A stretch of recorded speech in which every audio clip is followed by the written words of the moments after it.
বাড়িতে ঢুকে মারধর করা হয়েছিল। সোনারপুরে সেই শুল্ক আধিকারিকের বিরুদ্ধে এবার শ্লীলতাহানির অভিযোগ। দলবল নিয়ে যে অটো চালক মারতে এসেছিলেন তার মায়ের অভিযোগের ভিত্তিতেই মামলা দায়ের করল বারুইপুর থানার পুলিশ।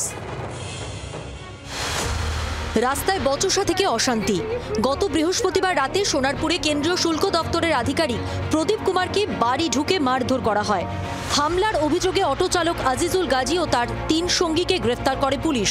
প্রত্যেকেই এখন জামিনে মুক্ত। এদিকে আক্রান্তের বিরুদ্ধেই এবার বিস্ফোরক অভিযোগ সামনে এলো।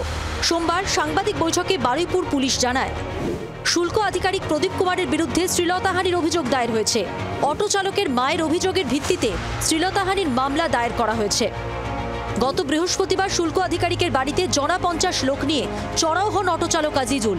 ফ্ল্যাটের দরজা ভেঙে প্রদীপ কুমারকে মারধর করা হয়। তার স্ত্রী সন্তানের গায়েও হাত তোলা হয় বলে অভিযোগ। আর এতেই প্রশ্ন উঠছে, শুল্ক আধিকারিকের বিরুদ্ধে শ্লীলতাহানির অভিযোগ দায়ের হলে অটো চালক ও তার সঙ্গীদের বিরুদ্ধে কেন একই মামলা দায়ের করলো না পুলিশ? অ্যাজ পার এফআইআর যেটা সেকশন হয় আমরা সেভাবেই কেস করেছি। দুটো কেস অ্যাজ পার এফআইআর যে সাবস্টেন্স আছে সেইভাবেই কেস করা হয়েছে। দুটো জায়গা দিয়ে যে বললাম অ্যাজ পার যে এফআইআর যেটা আছে সেভাবে আমরা কেস করেছি। এদিকে সোনারপুরের ঘটনা নিয়ে চড়ছে রাজনীতির পারদ। গোটা এলাকায় নিরাপত্তা নিয়ে প্রশ্ন তুলে সরব বিরোধীরা। চাকু চালিয়ে খুন, কুস্তিয়া, সুভাষগ্রাম, আরেকটা কোথায় পরপর ঘটনা ঘটেই চলেছে। ফলে কার্যত প্রশাসন যে ফেল, এটা সামগ্রিক প্রশাসনিক ব্যর্থতাকে ইঙ্গিত করছে।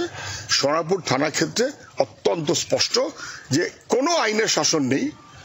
মাস্তান দুষ্কৃতী, তাদের শাসন, তারা যা খুশি করতে পারে, তাদের মাথার উপরে নেতারা আছে। গত 15 দিনে সোনারপুর থানাতে প্রায় 3খানা খুন হয়েছে।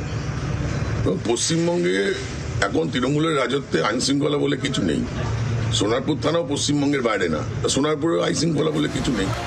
স্থানীয় তৃণমূল কাউন্সিলর সোনালী রায়ের অবশ্য দাবি, অভিযুক্তদের মাথায় প্রভাবশালীদের হাত রয়েছে। তারা বাঁচার জন্যই তৃণমূলের নাম ব্যবহার করছে। মাস্টার মাইন্ড যারা আছে তাদের পিছনে প্রভাবশালীর প্রচ্ছন্ন মদতও আছে। বেশ 1-1.5 বছর ধরে প্রচণ্ড মাথাচাড়া দিয়ে উঠেছে একজন এবং কয়েকজন, তাদের পিছনে মদতও আছে এবং এরাই ল অ্যান্ড অর্ডার ব্রেক করছে সাইমালটেনিয়াসলি। সেটা আমাকে হিউমিলেট করা থেকে শুরু করে locally law and order break করে, মানে যে কোনো লোককে ডিস্টার্ব করা, যা খারাপ কাজ হয় সেগুলো করা পরপর তারা করেই যাচ্ছে। কার মাথায় কার হাত, সোনারপুর নিয়ে পাকছে রাজনীতির জট। ক্যামেরায় শুভ্রর সঙ্গে পিয়ালি ও তথাগত রিপোর্ট, জি 24 ঘন্টা।